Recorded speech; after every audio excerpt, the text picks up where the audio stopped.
This great fanfic is written by Freowin. All credits go to him.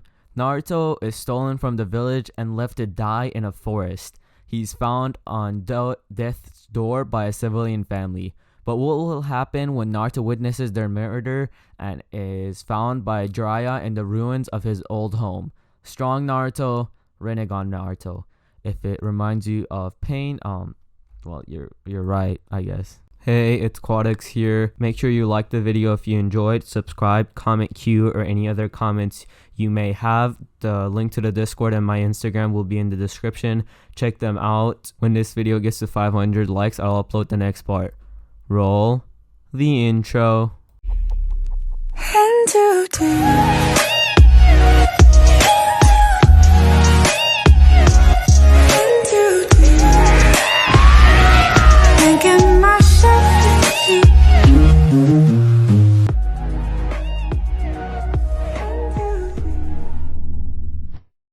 Chapter 1. Getting rid of the demon. 3 days had passed since Konoha had been attacked, and for the newly reinstated Hokage Hiruzen Sarutobi, it had been 3 days of hell. Strangely enough, while most of his woes would have thought to have been caused by the 50-foot tall fox that decimated the village, you would have only been half right. A small baby born just moments before the attack, an innocent child that had never done anything to harm anyone. He wasn't even capable of supporting his own head, let alone cause harm to anyone. But it was unfortunate this exact fear that was causing all of Hiruzen Sarutobi's troubles. For the child was not an ordinary 3-year-old boy. This was a Jinchuriki, the host to the very same 50-foot fox demon that had just devastated the village. "Hello, Sarutobi-sensei. You look like you have seen better days," came a voice from a nearby window from where the Sandaime Hokage was sitting. "Jiraiya-kun, you're a sight for sore eyes. It has been hell around here. I am missing being retired already," Hiruzen said. "So, he did it after all. I was hoping the stories I heard were false information. Why did he have to use the Shikifuen? There were other ways to seal a biju," Jiraiya said sadly. "Is that why you returned? Just to see if the rumors of Minato's demise were accurate?" Hiruzen asked. "Well, yes and no. Minato's son, Naruto, where is he?" Jiraiya questioned. "Ah, the boy, he is safe and healthy. He seems to be happy most of the time, just like his mother, but he looks so much like his father already," Hiruzen said. "I guess I have to take up my role as godfather and stay here with him now. Or I could take him with me. Either way is fine," Jiraiya said solemnly. "I'm afraid I can't allow that, Jiraiya-kun," the Sandaime said. "What? Why not?" Jiraiya demanded. "Several reasons. For one, I need you to look after your spy network. We need it more than ever at the moment. Secondly, if Iwa find out that we were looking after a child, well, they would know it was straight away. They would know who it was straight away.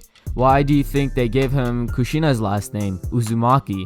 "Don't worry about the boy, Jiraiya-kun. I will make sure he's safe," the Hokage said with a smile. "Can I at least see him once before I go?" Jiraiya asked. "Of course you can. Strange. I didn't quite picture you as the fatherly type, Jiraiya-kun.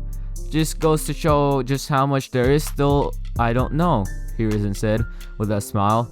Hiruzen left the comfort of his desk and signaled Jiraiya to follow them. They walked until they came to a room with the door slightly ajar. "He's in here," Hiruzen said quietly. They quietly entered the room so as not to wake up the boy, but he was already awake. 3 lines on each cheek that looked like whiskers. Is this a sign that he is a Jinchuriki? Kushina never had them, but then again, her seal was different, Jiraiya said.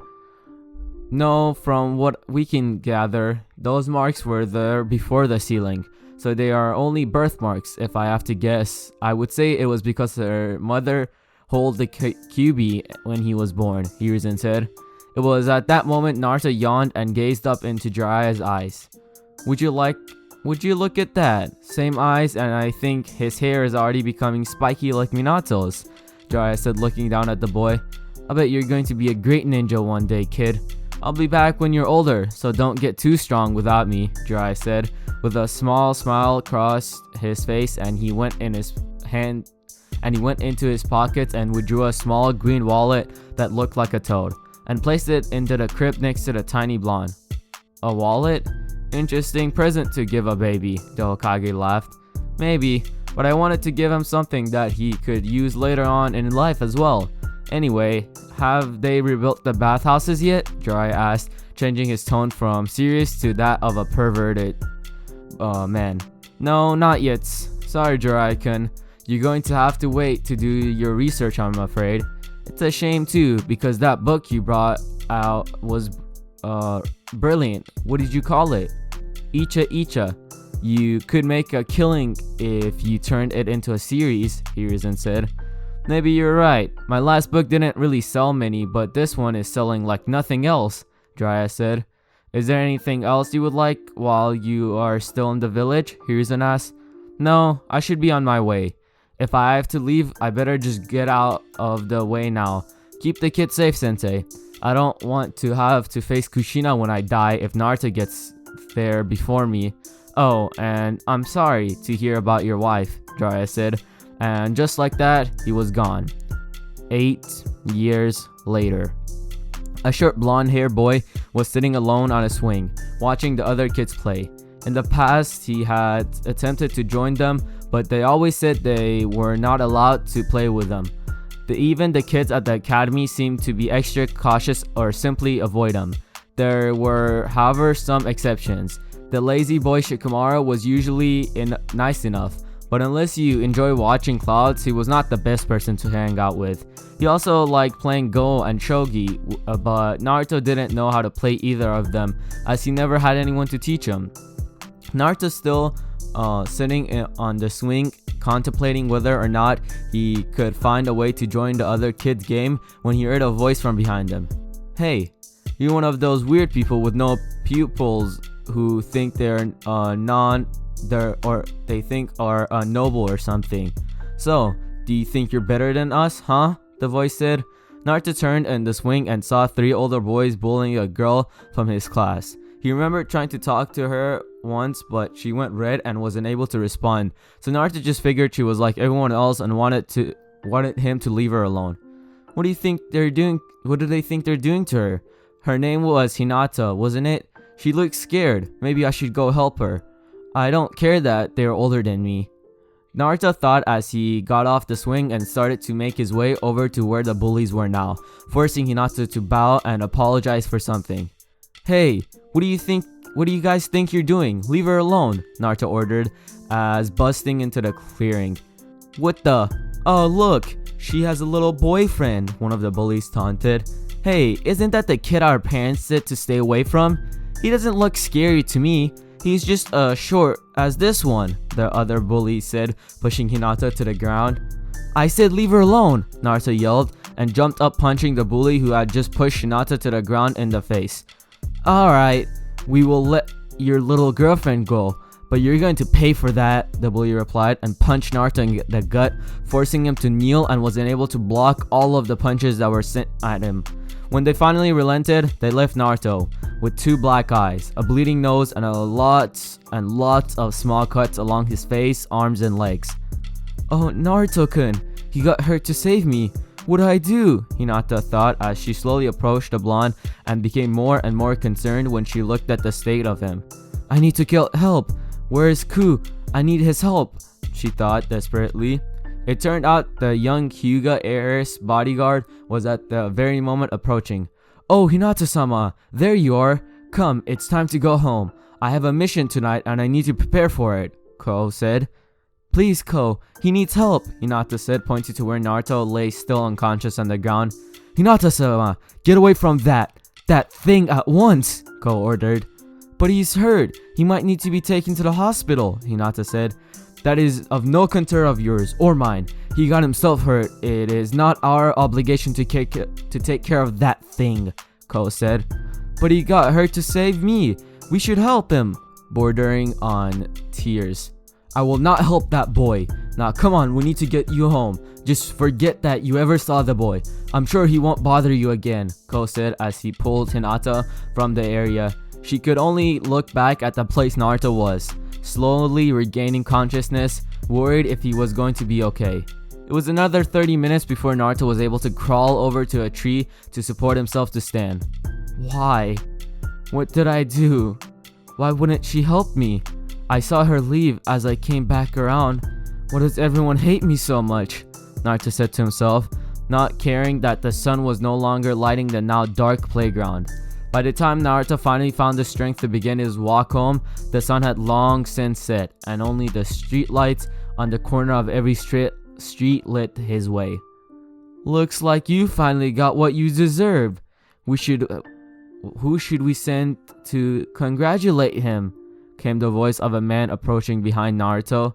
Turning around, Naruto recognized him as a member of the Konoha police force. Naruto never really had a good relation with the police force. He had been the cause of far too many pranks for any of them to sympathize with Naruto's current predicament. Look, I had a bad day, just leave me alone, Naruto snapped in a reply. Oh, I don't think I should. You are a disrespectful little whelp who needs to be put down for good of the village, the man said, and Naruto stared in horror as his eyes turned red with 3 tomoe in either side. You know, I think most people will cheer for what I'm going to do to you, he said, taking out a katana from his side. Before he could even move to strike at Naruto, however, he was stopped by the arrival of a man in Weasel Anbu mask. I think you've done enough to merit an express trip to the T&I department, the Anbu said. Itachi, you know what he is. Just let me finish him. It is because of the filth that we're Uchiha.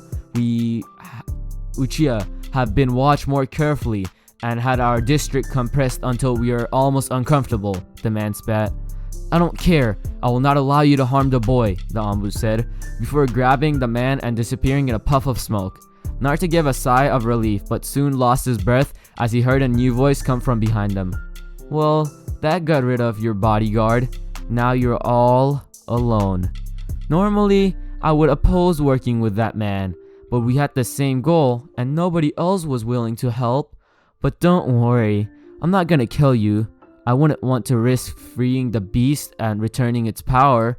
Instead, I think I'll just take you far from here so you can either find your way back or preferably die in whatever way you see fit, the man said. And before Naruto could even call for help, he was knocked unconscious with a swift punch to the face. It is time that we got rid of the demon from Konoha once and for all, the man said, before tying Naruto up and stuffing him into a sack and disappeared in a puff of smoke with Itachi. Itachi arrived at Anbu headquarters with his Uchiha prisoner and took him straight to be handed to Ibiki. Ah, Weasel, I thought you had an easy assignment tonight. I didn't expect to see you here, the scared torture specialist said. Well, tonight my easy job was not as easy as I thought it would be. I was supposed to be watching young Naruto-kun when Kizu here decided that my charge didn't deserve to live anymore. Itachi informed Ibiki. That's not true. In fact, I wasn't going to harm the boy at all. I just want him out of the village, Kizu Uchiha said. What are you talking about? I saw you draw a blade on Naruto-kun, Itachi said. Maybe I just wanted to scare the little brat, Kizu replied. Regardless, the punishment for attempted murder of Naruto Uzumaki is death. You should be aware of that, seeing as you are a member of the Konoha police force, Ibiki said. Well, there goes my monetization.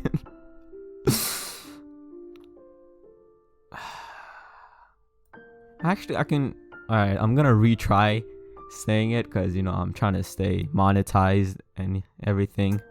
Blow it out your hole, Ibiki. I'm not scared of your mind games. You would have better luck getting me to break with that snake. How should I say this? Just women, you know what? Screw it. You a lot of work here, Kizu spat.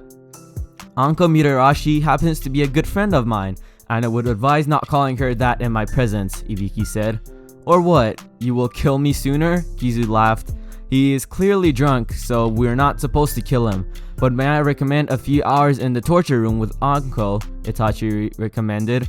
Why not? Should be entertaining at least. Do you want to stick around? Ibiki asked. No, I need to get back to watching over Naruto. kid gets into a lot of trouble, and it's rather amusing to watch, Itachi said, smiling beneath his mask. Alright, good luck keeping up with them. Not many people can.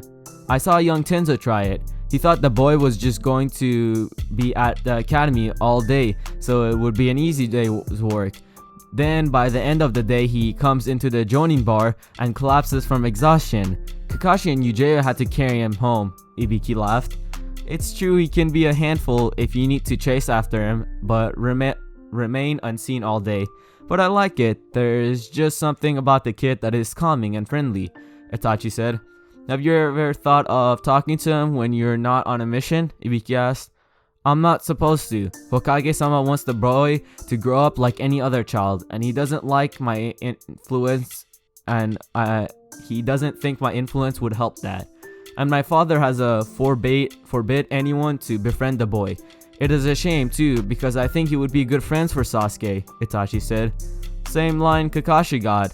He was not allowed to have prolonged contact with the boy until he becomes an official ninja. I don't understand it myself. The kid has no friends and is lonely, and Hokage-sama is worried that Kakashi might teach the boy more than he is ready for. The only thing Kakashi could teach anyone is how to be over 2 hours late all the time. Ibiki laughed. Anyway, I've wasted too much time here already. Goodbye, Ibiki-san, Itachi said before he disappeared to locate Naruto in a shunshin. Itachi arrived at Naruto's apartment. He was sure the young blonde would have made it home by now, but Itachi arrived to find Naruto's home completely dark and Naruto nowhere to be seen. That is odd. I only left him a block from here. Maybe he went to have dinner at Ichiraku before heading home, the stoic Uchiha thought, and once more shunshined away.